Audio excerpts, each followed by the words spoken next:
we can struggle at times on our road to sanctification. We can make strides forward.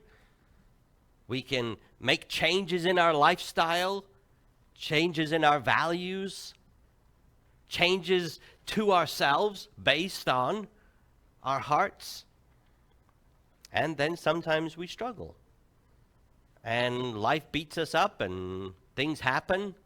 And sometimes we're not making those strides forward anymore.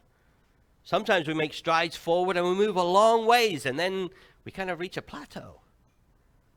And we stick around there for a while. Not as bad as we used to be. Changes have occurred, but maybe I'm not as good as I should be either. Sometimes we struggle to know which way is the way forward, even when our hearts are in the right place.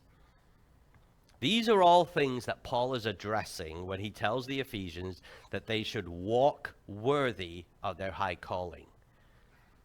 So let me ask you, just as an example, don't raise your hand, don't answer out loud, but in your heart, answer this question. How long has it been since you made changes to your behavior, or to your thinking, or to your beliefs? Maybe it's been a while. Maybe you've been a Christian for a long, long time, and you know you're nowhere near what you used to be, but are you still pretty similar to what you were a year ago, or 5 years ago, or even 10 years ago? Because the truth is, sanctification is an ongoing thing. There should constantly be changes. And not all of us are doing that. Maybe most of us aren't. So let's look at some practical ways that we can live in a manner that is worthy of our high calling. Paul is going to not only address the practical things that we should be doing, he's going to point out the things that we should be putting off in order to put these things on. Because that's what he was talking about last week. Put off so that you can put on. He's going to show us exactly what that looks like. Now, this is not an exhaustive list. We're not going to go through 100 different things, because you could easily do that. And don't fall into the trap of getting through these 6 or 8 different things and thinking, I got those pretty good. I guess I'm all right.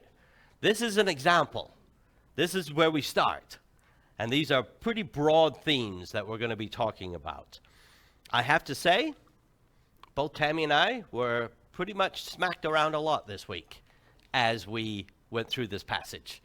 And luckily, it happened at different times. So when Tammy was struggling, I was there to be an encouragement to her, and had this sort of smug, pastorly, husbandly attitude. I helped my wife out this week.